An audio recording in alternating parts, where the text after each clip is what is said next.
Let's jump right into this explainer. Today, we're dissecting a classic David versus Goliath scenario that completely shatters traditional military logic. We're talking about the Chaco War and how Paraguay used speed as a literal weapon to dominate the pace of the entire conflict. Now, we're not just going to recite dates and battles here, folks. We're doing a deep War College level dive into the very mechanics of victory. Because you really have to ask yourself, how exactly does a smaller, severely under-resourced military take on an absolute giant and actually win? Okay, let's really dive into this. How do you defeat a much larger enemy? Now, I know what you're probably thinking. Superior resources, more troops, heavy equipment, that's the golden ticket, right? We naturally assume that brute force always wins out. But man, when you drop that assumption into the hostile, water-starved, dense, thorny brush of the Gran Chaco, it gets turned completely upside down. Paraguay had to find a radically different path to victory. And what they pulled off? It created this almost cinematic level of tension on the battlefield. Which brings us to our first major concept, Section 1, the pace of war. So, to overcome this massive resource deficit, we literally have to throw brute force out the window and look entirely at operational speed. Now, at a high strategic level, operational speed isn't just about physical movement. It's not just, trucks driving fast or troops sprinting across a dirt field. It is fundamentally about decision-making cycles. It's the ability to process incoming information, make lightning-fast tactical decisions, maintain mobility, and execute actions way before the enemy can even formulate a reaction.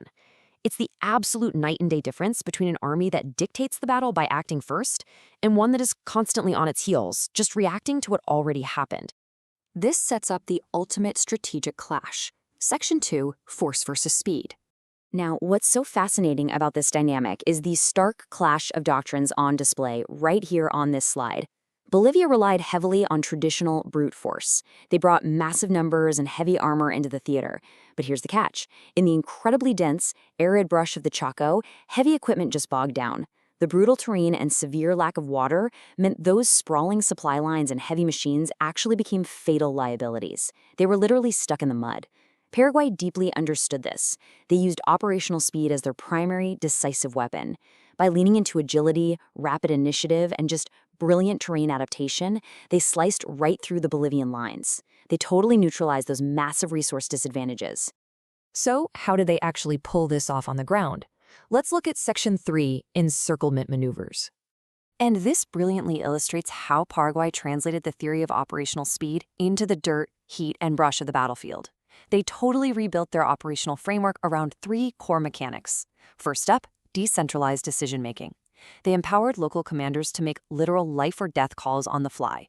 No waiting around for delayed orders from a headquarters miles away. Second, tactical initiative. Units were actively encouraged to be aggressive and act independently the very second they spotted a vulnerability. And third, improved coordination among these highly mobile, light infantry units. This structural shift is exactly what allowed them to achieve a much faster operational pace than their enemy. By combining those 3 mechanics, Paraguay unleashed a high-velocity tactical execution that was just absolutely devastating. They heavily prioritized rapid repositioning maneuvers. Because they were moving lighter and deciding faster, they repeatedly executed these incredibly strict encirclements of the enemy. Imagine this. They would slip totally unseen through the dense Chaco brush, disrupt the Bolivian supply lines from behind, and seize sudden battlefield opportunities before the Bolivian high command even realized their flanks had been completely exposed.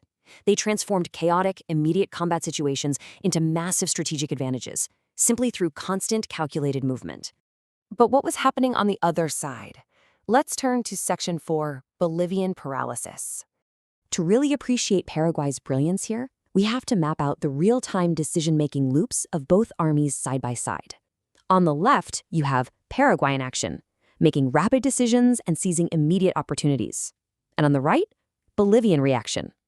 See, because Bolivia stubbornly maintained a rigid, centralized, top-down command structure, the process was agonizingly slow. By the time frontline commanders requested orders, headquarters processed the situation, and then finally issued a command, the Paraguayans were already gone. They'd already moved. This operational slowness created absolutely critical disadvantages. It proves a vital, undeniable doctrine in warfare. The side forced to merely react is always at a fatal disadvantage. The Bolivian sluggishness actively created the very vulnerabilities that Paraguay so expertly exploited. So, what does this all mean? It boils down to this fundamental truth. Whoever controls the battlefield pace controls the final outcome of the operation. It frankly didn't matter one bit that Bolivia had more guns or more men on paper. None of it. The sheer operational speed of the Paraguayan forces completely neutralized that resource superiority.